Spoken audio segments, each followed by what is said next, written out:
Everybody, happy St. Patty's Day. I know some of you it may be a tough time looking at this broadcast because you're caught up in the festivities. Happy to come with a positive message that I'm really inspired by.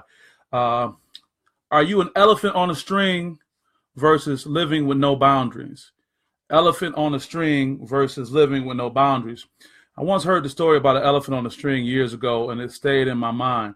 And I will tell you that story. It goes like this. One day, uh, a new elephant, on the day that a new elephant is born, rather, the training method of East Asian mahouts, Mahuts, has been to tie one end of a thick rope to the elephant's neck or leg and the other to a stake planted deeply, deeply in the ground. So they take a big rope and they tie it to the elephant's neck or his leg and they plant this stake deep in the ground, if you can visualize that.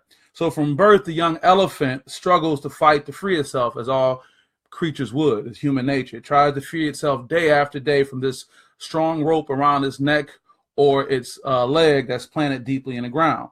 Day after day, month after month, and even year after year. So for all of these years, this elephant is developing this struggle with this stake that's planted deeply in the ground and that rope that's connected around its neck or leg. But the overwhelming rope eventually conquers the young elephant, as at some point in its life, it gives up. It stops resisting. It stops fighting. Is this sounding familiar to any of you yet? From that day forth, the trainer replaces that thick rope that they started with a very thin string. And the elephant continues to live under the belief that it cannot defeat the rope. Again, as it gets older, the trainer takes away that thick rope it started with and the elephant struggled with years and years, and it replaces it with a very thin string. Whenever the elephants feel that familiar tightening of the string, even though it's softer, it's reminded of the rope, and it gently moves back to the center of its radius. So this elephant, one of the most powerful creatures on the face of the planet, can be held in place by a simple string that a child can snap with ease. This is called learned helplessness. It's a psychological term, learned helplessness. What happens is our brain creates these pathways, these neurological pathways. It's kind of like a train track, and you have to make a decision if you're going to switch your track to the negative or to the positive. They're both positive tracks and negative tracks, and a lot of it starts at childhood, just like the elephant. It may come from the environment that we grew up in. It may come from the environment we put ourselves in, a relatively new frame of mind recently. It can come from what our parents say. It can come from what our friends say. And unfortunately, it can come from some of the closest people around us as it relates to how they curate these negative or positive pathways. The way you think and the way you train your brain a certain way. I got to give credit to my mother. When we grew up on Fielding Street in Detroit, we didn't know that we were middle class or lower middle class. My mother put these huge ceiling to floor mirrors in our home. And all the friends who grew up with me on Fielding knew about that. So every day, my brother and I, may he rest in peace, we can walk by those mirrors and we can look and see ourselves. So obviously, we were always grooming ourselves and looking in the mirror, and we felt very confident about who we were, even at a young age, because we felt good about looking at ourselves. So again, that was that elephant training, if you will, for lack of a better term. And I'm thankful my mother for that and how we built confidence. I'll add another comment that I made about my mother, and I said this when she was celebrating her birthday. I remember being a kid and like all children loving ice cream. I said, Mom, when I get older, I want to work on an ice cream truck, because my goal was, hey, it's all the free ice cream I can get. My mother, in her wisdom, said to me, no, honey, you want to own a company. So at an early age, I had what Dame Dash would call a boss mentality. But I say those neurons that were being created in my life with my mother and my grandmother at the time, those positive pathways were created. And many of us are struggling right now because we've created, or these deep negative pathways have been created, just like that elephant. And we don't know. We just have string holding us back. I'll repeat that. We just have a string holding us back. It's not a rope anymore. So with that, we want to think about a positive psychology and think about how that can help. Another statement right from the headlines: number 1 seed knocked off by number 16 seed. You don't have to be a basketball fan to know that's news. It's the first time ever in the NCAA that in the men's game that the number 1 seed lost to a number 16 seed.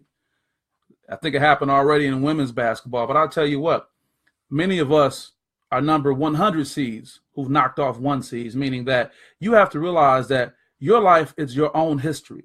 Your life is its own history.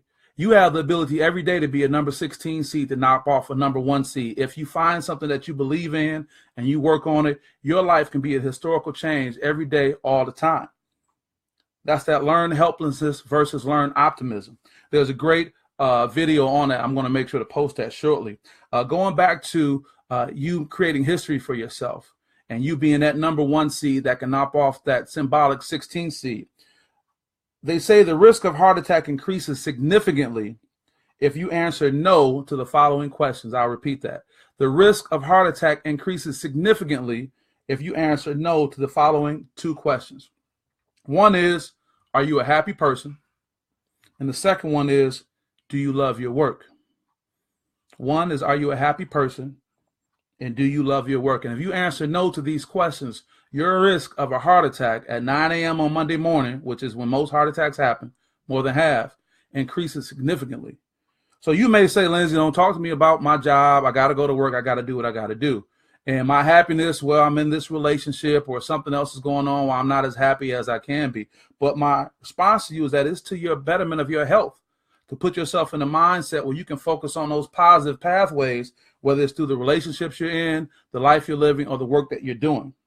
And what helps with that?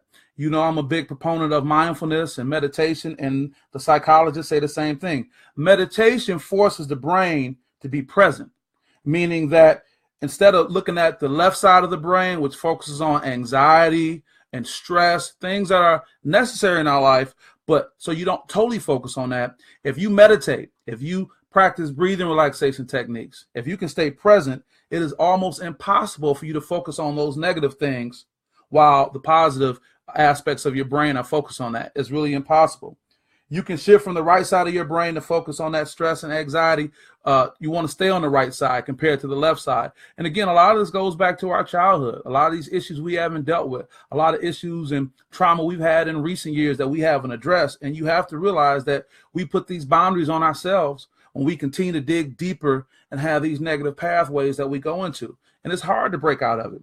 That's why you have to be really motivated with what you're doing on a day-to-day basis. It's hard to be in that negative environment, whether it's coming from your family, the significant other, whether it's coming from your friends, to be able to break that chain. But go back to think about that elephant. Think about that young elephant that struggled with these issues when they didn't know any better, but they became an adult elephant and still had that string. What's tying you down right now? Nothing is. It's only a string. It's only a string that can make you change your attitude and your behavior. It's only a string that you and I can snap with the instance. You need to be living with no boundaries. Why is that an important statement? Just the other day, I had a long lunch with myself, and those are good too. And when I started using the terminology, no boundaries, I was able to break a negative pathway that I had when I put limitations on myself. In most cases, we put limitations on ourselves that don't even exist. But because we say, no, I can't do that. We're a number 16 seed playing a 1 seed, and we say it's impossible. I can't do that. But in the game of life, you can make history every day. So my goal was just to really recognize the fact that if you have a mantra about no boundaries, I'm not going to limit myself. And if you can recognize that some of the toxins in your life may just be people that you're around, the things that you're listening to, what you're putting into your life, you're going to keep having these negative pathways. And like a train on a track, you're going to have to switch that track in order to get to the point you want to be at.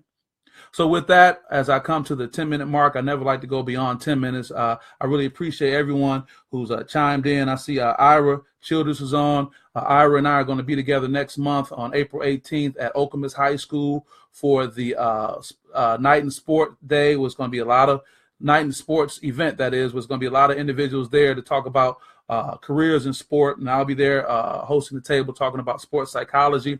Also going to be some big announcements next week when I roll out the SPS Edge Summer 2018 tour, where the things I'm talking about today and I've talked about on the past broadcast will be available to young people throughout the state of Michigan, starting from the foot of Detroit, the Detroit River, all the way up to the UP, and I'll be finishing my summer off back with USA Basketball in Cleveland. Looking forward to that as well. So with that, I'll wrap up by saying, are you an elephant on a string, or are you living with no boundaries? Are you an elephant on a string, or are you living with no boundaries?